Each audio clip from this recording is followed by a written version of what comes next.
Olá pessoal, sejam todos bem-vindos ao Papo de Redação. Eu sou o Lucas Luquezzi e trago aqui, com a participação dos nossos repórteres, as principais notícias do dia. E claro, em breve a gente vai trazer também entrevistas com personalidades locais, especialistas, sobre temas variados de interesse da população daqui do estado de Roraima.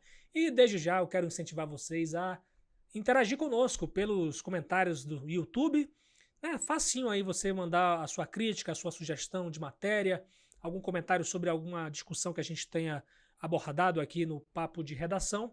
E também o nosso contato, para você que está acompanhando pela rádio Folha FM 100.3, é o Zap, o DDD 95 99971 5300. Muito fácil, hein, gente? DDD 95 99971 5300. E já antecipo desde já o que a gente vai ter hoje. A gente vai falar muito sobre a posse da primeira-dama Simone Denário para o cargo de conselheira do Tribunal de Contas do Estado de Roraima. E também eu trago uma resposta oficial do Tribunal de Contas do Estado sobre essa possibilidade da primeira-dama julgar, analisar as contas da gestão do marido dela, o governador Antônio Denário. Olha, gente, a mãe de uma aluna da Escola Municipal Arco-Íris, no bairro Paraviana, está denunciando uma possível agressão, possíveis agressões, na verdade. Foi mais de uma agressão que ela está denunciando à Polícia Civil. E para isso eu trouxe a Dina Vieira, que vai contar para a gente, a editora-chefe do nosso jornal Folha de Boa Vista, que vai contar para a gente como é que foi esse problema e o que está gerando esse problema da violência, e contar pra gente o contexto dessas agressões. Olá, Lucas, é isso mesmo. A mãe dessa criança nos procurou, né? Porque, segundo ela, já tinha procurado a gestão da escola, a Polícia Civil, mas não tinha tido ainda nenhuma resposta concreta, né? Concreta. Então, ela nos procurou para que a gente pudesse ajudar nessa cobrança, né, de respostas e tentar e agir expor nesse caso, também, né, essa situação para que outras crianças também não venham a passar por esse problema. A criança, né, você me perguntou o que está acontecendo com essa Sim. criança. Ela não está estudando no momento, né? Porque, segundo a mãe, a escola ficou de conseguir uma vaga em uma outra unidade, né? A criança está sem estudar por conta dessas agressões, além dos abalos psicológicos, né? Que a criança vem a ter aí. Entendi. Agora eu quero que você contasse para nós quais foram os tipos de agressões que a mãe relatou à polícia.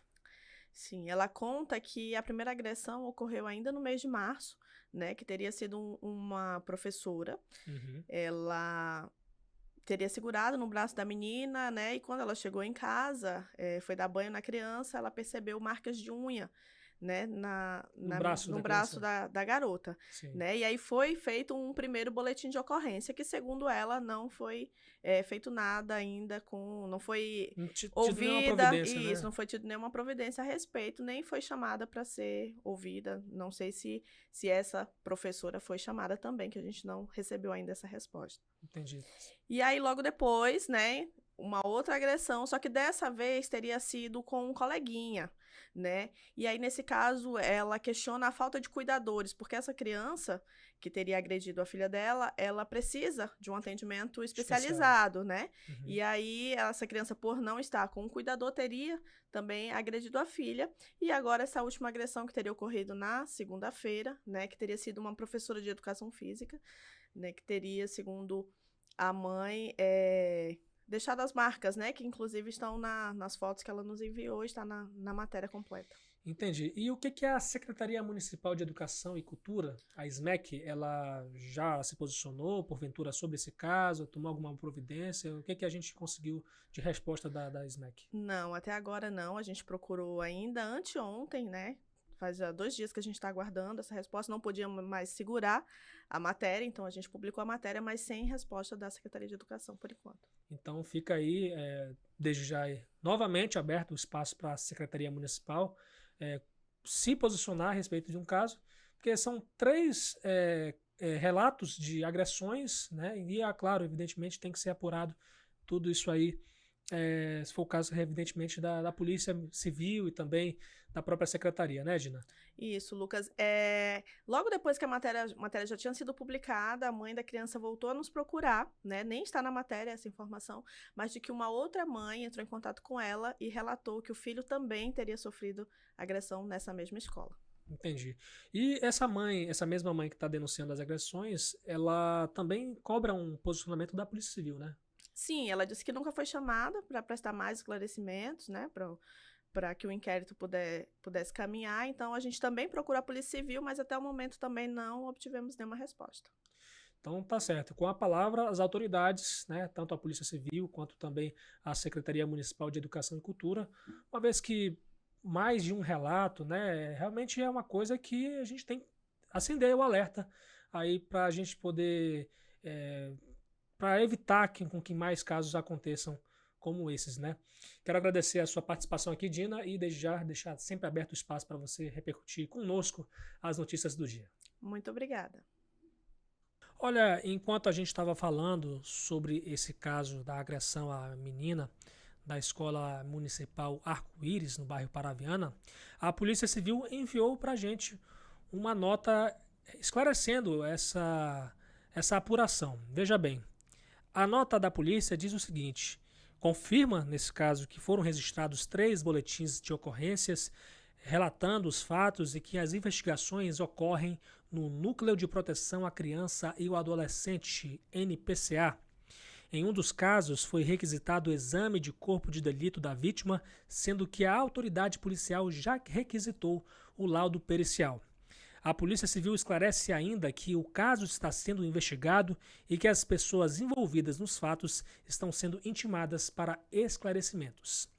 E complementa, no caso a Polícia Civil, que todo e qualquer tipo de violência contra crianças e adolescentes denunciadas na capital são investigadas no NPCA, o Núcleo de Proteção à Criança e ao Adolescente, e que, no caso em questão, somente com o aprofundamento dos trabalhos é que vai se manifestar. Essa é a nota da Polícia Civil de Roraima.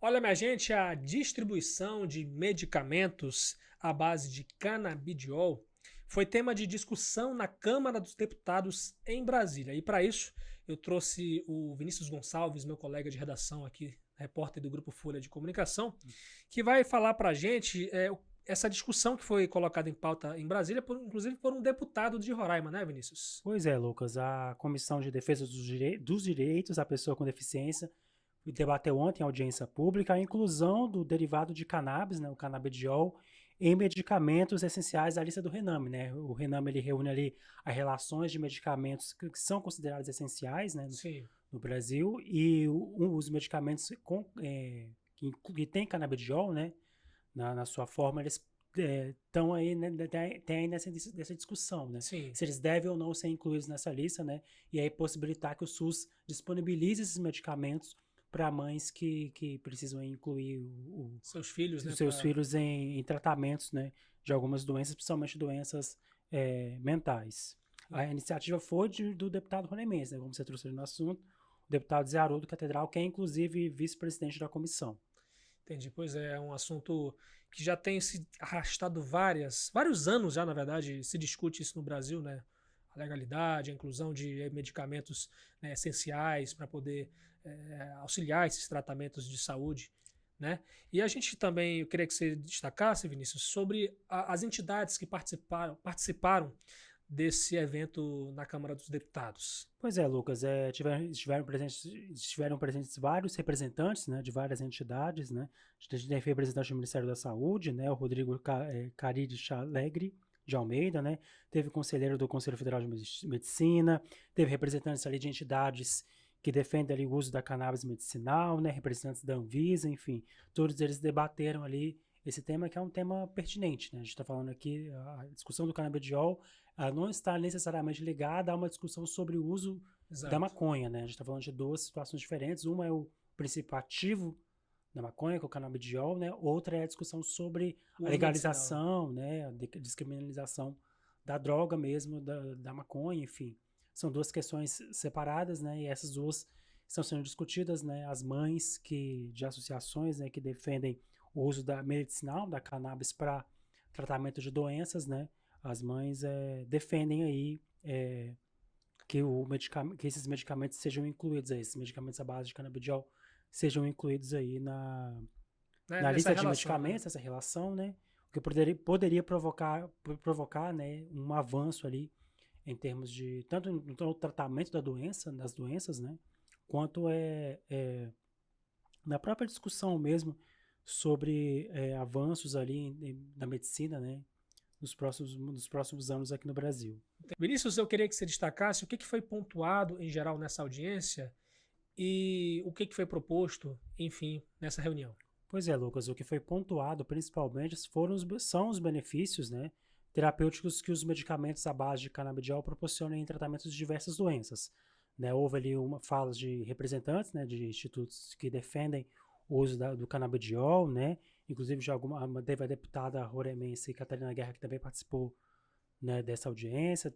Várias entidades, enfim, Sim. e representantes pontuaram ali esses benefícios e foram cobrados também alguns avanços para uma implementação de uma política nacional, não só aí para o canabidiol, mas política nacional de inovação em saúde, que permitam aí que outros medicamentos, né, experimentais, que não sejam necessariamente medicamentos à base de canabidiol, sejam incluídos ali na relação de medicamentos essenciais, né, e aí possam melhorar a prestação de serviços em saúde em todo o país. Tá certo, Vinícius, muito obrigado pela sua participação e desde já queria que você destacasse aí como é que as pessoas elas podem ficar por dentro aí das notícias locais. Pois é, Lucas, é só acessar o nosso site, folhabv.com.br, ou então acompanhar nossa programação pela Folha FM 100.3. Olha, minha gente, o governador em exercício do estado de Roraima, o presidente da Assembleia Legislativa, Soldado Sampaio, nomeou a Simone Denário como conselheira do Tribunal de Contas do Estado. A nomeação foi publicada na edição de ontem do Diário Oficial do Estado de Roraima e na manhã de hoje, surpreendentemente, porque não houve convite para a imprensa, ela foi empossada para o cargo. Lembrando que ela vai substituir nessa função o conselheiro aposentado Henrique Machado. Foi tudo rápido, como eu falei, né? A questão da nomeação, da aprovação, nomeação e a posse. A gente, como eu falei, a imprensa não foi convidada, mas várias autoridades do estado estavam lá. E ao final da cerimônia, ela não deu entrevista para a imprensa, porque já ia começar a sessão, a primeira sessão que ela ia participar já estava por começar. Teve 10 minutos para poder tirar fotos com políticos, com familiares, com quem pedia fotos lá, mas não deu nenhuma declaração para a imprensa depois do evento de hoje. Em seu discurso, Simone Denário celebrou o protagonismo feminino na Corte de Contas, disse que se orgulhava de assumir o cargo, agradeceu ao Poder Legislativo pela confiança, uma vez que ela foi aprovada por 17 dos 24 deputados estaduais, e prometeu exercer a função com transparência e honestidade. O presidente do TCE, Célio Vanderlei, deu as boas-vindas a Simone e parabenizou ela pelo novo desafio em sua carreira. Ela participou da sua primeira sessão, mas vale ressaltar, ela estava como convidada, até porque ela precisava se ater a vários processos que estavam correndo na Corte de Contas. E só hoje havia 7 processos na pauta do dia em que ela participou da sessão como convidada. E aí você me pergunta quem é que estava presente na cerimônia de posse da Simone Denário. 6 dos 7 conselheiros, menos o corregedor do TCE, Bismarck Dias de Azevedo, que cumpria a agenda em Brasília, representando o TCE. Estava também o Procurador-Geral de Contas do Estado, Paulo Sérgio de Oliveira Souza, o governador em exercício e presidente Soldado Sampaio, que nomeou a primeira-dama, o secretário estadual, chefe da Casa Civil, Flamarion Portela, familiares da primeira-dama, como os 3 filhos, João, Antônio, Carolina e Gabriel, sobrinhos da Simone Denário, e a irmã dela, a Leila Perussolo, que é ex-secretária de Educação e atual reitora do Instituto de Educação de Roraima. E aí vale ressaltar que o governador Antônio Denário, esposo da Simone, não foi à posse porque estava em Brasília com o vice-governador Edilson Damião para participar do Fórum Nacional de Governadores. Também estava presente, como eu falei, outros políticos, né, estaduais, como os deputados Aurelina Medeiros, Éder Lourinho, Gabriel Picanço, Lucas Souza, que inclusive é sobrinho de Simone, Neto Loureiro, Harrison Barbosa, Renato Silva e Tayla Pérez. E também, depois da cerimônia de posse, inclusive eu vi lá presente o Marcos Jorge, né? Não tinha visto a princípio ele acompanhar a cerimônia de posse, mas ele estava lá nos bastidores, né? Eu acho que ele chegou depois.